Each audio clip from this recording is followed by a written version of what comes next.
Lipstick ಎಲ್ಲೋದ್ರೂ ನನ್ನ ಕೇಳೋ ಒಂದೇ ಒಂದು ಕ್ವಶನ್, ನಿಮ್ಮ ಲಿಪ್ಸ್ಟಿಕ್ ಯಾವುದು ತುಂಬ ಚೆನ್ನಾಗಿದೆ, ನಿಮ್ಮ ಲಿಪ್ಸ್ಟಿಕ್ ಯಾವುದು ತುಂಬ ಚೆನ್ನಾಗಿದೆ ಅಂತ. ಆ್ಯಂಡ್ ಇವತ್ತು ಕೂಡ ಅಷ್ಟೇ, ನಾನು ಹಾಕ್ಕೊಂಡಿರೋ ಪಿಂಕ್ ಕಲರ್ ಲಿಪ್ಸ್ಟಿಕ್ ಎಷ್ಟೊಂದು ಜನ ಫ್ಯಾನ್ಸ್ ಇದ್ದಾರೆ ಗೊತ್ತಾ. ಅದಕ್ಕೆ ಯಾವ ಶೇಡ್ ಹಾಕ್ಕೊಂಡಿದ್ದೀನಿ ಅಂತ ನಿಮ್ಗೆಲ್ರಿಗೂ ಹೇಳ್ಬೇಕು ಅಂದ್ಕೊಂಡಿದ್ದೀನಿ. ಆ್ಯಕ್ಚುಲಿ ಸಿಕ್ಕಾಪಟ್ಟೆ budget friendly lipstick, but mat lipstick ಸಕ್ಕತ್ತಾಗಿದೆ. ಬ್ರ್ಯಾಂಡ್ ಯಾವ್ದು ಗೊತ್ತಾ? ಆ್ಯಕ್ಚುಲಿ ಇದು ಬಂದು ಝೂಡಿಯೋ ಲಿಪ್ಸ್ಟಿಕ್ 199 ಅಷ್ಟೇ, ಬಟ್ ಸಿಕ್ಕಾಪಟ್ಟೆ ಚೆನ್ನಾಗಿದೆ ಗೊತ್ತಾ.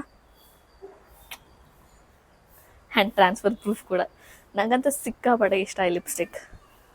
ಸೊ ನೋಡಿ, ನೀವು ಎಲ್ಲ ಡ್ರೆಸ್ಗೂ ಸಿಕ್ಕಾಪಟ್ಟೆ ಚೆನ್ನಾಗಿ ಕಾಣಿಸುತ್ತೆ.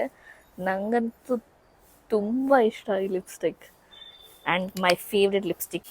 So if you are pink lover like me, ಈ ಸಲ ಝುಡಿಯೋಗೆ ಹೋದರೆ ಇದನ್ನು ಮಾತ್ರ ಮಿಸ್ ಮಾಡಬೇಡಿ. ಸಿಕ್ಕಾಪಟ್ಟೆ ಚೆನ್ನಾಗಿದೆ. ನೀವೇ ನೋಡ್ತಾ ಇದ್ದೀರಾ ಅನಿಸುತ್ತೆ ಎಷ್ಟು ಪ್ರಿಟಿಯಾಗಿ ಕಾಣ್ತಾ ಇದೆ ಇದು ಅಂತ. ಆ್ಯಕ್ಚುಲಿ ಈ ಪಿಂಕ್ ಬಂದು ಎಲ್ರಿಗೂ ಸೆಟ್ ಆಗುತ್ತೆ. ಆ್ಯಂಡ್ ಶೇಡ್ ಬೇಕಿದ್ರೆ ಕಮೆಂಟ್ ಮಾಡಿ.